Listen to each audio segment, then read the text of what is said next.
नमस्कार friends, welcome to my YouTube channel wellness with doctor Deeptimala. सर्दियां चल रही हैं तो आज का ये जो वीडियो है इसमें मैं आपको इन्फॉर्मेशन दूंगी गैस गीज़र्स के बारे में। एक टर्म होती है गैस गीज़र सिंड्रोम। ये क्या होती है? कई बार हमारे पास इमरजेंसी में एक बेहोश मरीज़ को लाया जाता है और उसके साथ वाले ये हिस्ट्री देते हैं कि ये बिल्कुल ठीक थे, नहाने गए। जब कुछ देर बाद ये बाथरूम से बाहर नहीं निकले, हमने बाहर से खटखटाया तो अंदर कोई आवाज़, कोई हरकत नहीं हुई। तो हमने जब तब दरवाज़ा तोड़ा तो अंदर हमने इनको बेहोश पाया और हम आपके पास ले आए। बेहोश होने के कारण बहुत सारे हो सकते हैं। हाई ब्लड प्रेशर का मरीज़ है, उसके ब्रेन में ब्लीड हो गया हो, एक डायबिटिक है, बीपी भी हाई है, उसको हार्ट अटैक आ गया हो। पर इसके साथ साथ अगर हिस्ट्री में ये मिल रहा है कि बाथरूम में गए और वहाँ बेहोश हो गए, तो हमें सबसे पहली चीज़ जो ध्यान में रखनी है कि क्या उस बाथरूम में गैस गीज़र यूज़ हो रहा है। गीज़र्स एक तो बिजली से चलते हैं और दूसरे गैस से चलते हैं।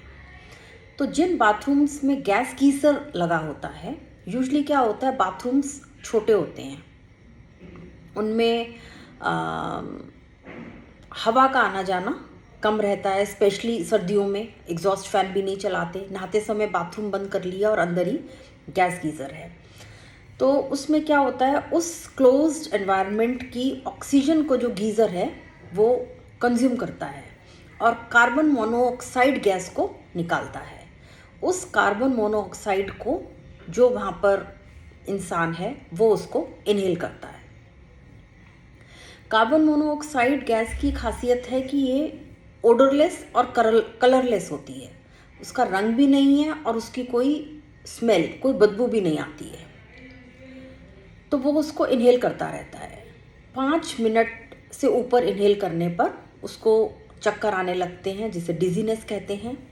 और उससे ऊपर जब समय बढ़ता है तो हेडेक होता है, नौसिया होता है, कई बार दौरे आ जाते हैं, कन्वर्जन्स आ जाते हैं, अनकॉन्शियस हो जाता है। ऐसे में हार्ट अटैक भी हो सकता है और ब्रेन को भी डैमेज हो सकता है। तो ये एक बहुत ही कंसर्न है, एक बहुत ही सीरियस इशू है। ये टोटली प्रिवेंटेबल है। तो इस चीज़ की जानकारी होना आप सबको बहुत ज़रूरी है। विंटर्स में गैस गीज़र अगर आपके पास है तो आप उसको बाथरूम के अंदर इंस्टॉल नहीं करके बाहर इंस्टॉल करें। और बस यही मैं आपको बताना चाह रही थी। गैस गीज़र से ये जो कार्बन मोनोऑक्साइड टॉक्सिसिटी होती है ये बिल्कुल जानलेवा सिद्ध हो जाती है। बिकॉज़ अगर जो अंदर विक्टिम है, अगर वो लंबा अंदर रह गया तो फिर उसकी डेथ हो जाएगी। तो इसलिए बाथरूम्स में जहाँ तक हो सके मैं तो कहूँगी गैस गीज़र्स को अवॉइड करें। और यदि यूज़ कर रहे हैं तो जो भी उनके सारे इंस्ट्रक्शंस हैं, स्पेसिफिकेशंस हैं, इंस्टॉलेशन की जो गाइडलाइंस हैं, उनको कृपया फॉलो करें। Thank you.